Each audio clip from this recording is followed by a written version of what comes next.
Shivaya. Om Namah Shivaya.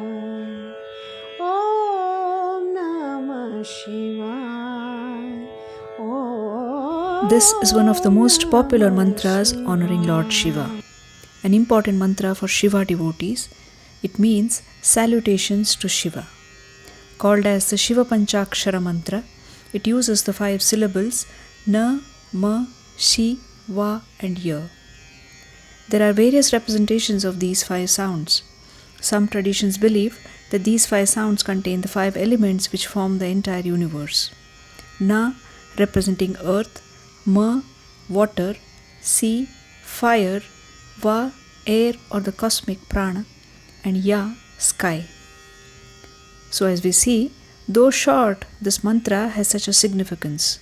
So today, let us understand the names of the most powerful among all Hindu divinities, Lord Shiva, to whom this mantra is devoted.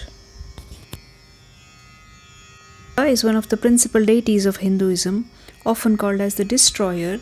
He is the one among the Trimurtis, along with Brahma, the creator, and Vishnu, the preserver. Shiva is derived from a Sanskrit word Shiva, which means auspicious. He is also called Sadashiva, which means always auspicious. He is known as Mahadeva. Maha means great and Deva is God. He is called Shankara, derived from Sanskrit elements Sham, which means auspicious, and Kara is maker. He is also called Mahesha, which in Sanskrit again means great Lord. There are many attributes to Lord Shiva, and each of his name signifies a part of how he appears or how he is depicted. He is unique or very different from the other gods.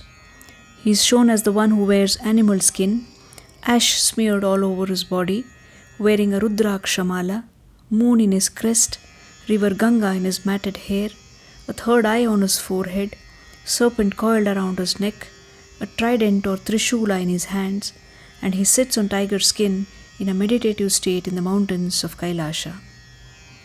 Each physical part of his appearance has a meaning and a story. He is called Digambara, which is Sanskrit compound word when broken down means Dik Eva Ambara, the one who wears the sky as his clothes. This refers to him neither possessing nor wearing any clothes. He is clad in animal skin, ash smeared all over his body, which signifies the truth that death is the ultimate reality. He is Jatahadari because of his long matted hair. He is called Gangadhara. The holiest of the holy rivers, river Ganga, flows from his matted hair. And there's an interesting story behind this. King Bhagiratha did tapas to get Ganga down to earth to flow down his ancestors' ashes and grant them salvation or moksha. River Ganga says that if she were to descend to earth from the sky, the force of her fall would be fierce and difficult to sustain. So Lord Shiva traps her or contains her in his matted hair and lets her flow with calmness. And this is how he became Gangadhara. He is called Bhalanetra, the one with an eye on his forehead. This third eye is symbolic of his ability to see beyond, and is also the eye of inner wisdom and knowledge, and is also used for the destruction of evil. He is known as Trilochana or Trinayana because of his third eye. He is called Nagabhushana, the one who has a serpent around his neck as an ornament. Some believe that the snake curdled 3 times around his neck depicts the past, present, and the future. He is called Nilakantha, and he gets this name after he takes up the poison which emerged from the Samudra Manthana or the churning of the ocean. He takes it and drinks it for the welfare of the universe. However, it does not reach his body as he holds it in his throat, making his throat blue.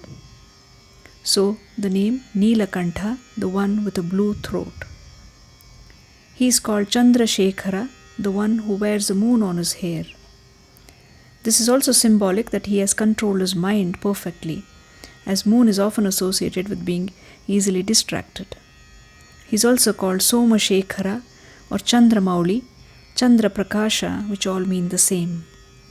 Shiva is also called as Ardhanarishwara, This form of Shiva symbolizes the masculine and the feminine energies. Here, Shiva is Ardhanari, the one whose left half is the goddess herself. The story of Shiva and Parvati is of divine love, and it is considered that she is the source of his energy. He is addressed by many names using the names of Devi Parvati as reference. He is called as Girijapati or Umapati, which are all the names of goddess Parvati. He is beautifully depicted as Nataraja or the Lord of Dance, and it is believed that in this form he dances to the rhythm of creation and destruction. He does the Tandava when he is destructing, and another form of dance called Lasya while he is in his calmer self. In his fierce or intense forms he is called as Rudra or Hara, the remover of sins, Bhairava, the destroyer of fear. He is called Tripurari or Tripurantaka, the destroyer of Tripura after he destroyed a land which was created by the Asuras. He is Mrityunjaya, the one who has conquered death. He is called Girisha. Giri means mountain and Isha means Lord. This name as he sits in his abode in the Himalayan mountains. As we see, Shiva is undoubtedly the most powerful and fearless of all, and also the most complex of all deities. He is a combination of calm and anger, and the one who has total command over everything. Let us call him by any name, let us worship him in any of his forms, as a yogi, as a consort of Parvati, the father of Lord Ganesha, the destroyer of fear and evil, and in his destruction he is a facilitator to the birth of something new. So Lord Shiva is a part of everything. I hope you all enjoyed watching this. Do not forget to share it, like and subscribe to Sanskrita Mitra for many more interesting stories from our rich mythology. See you next time. This is Sukrita Mulgund. Namaste.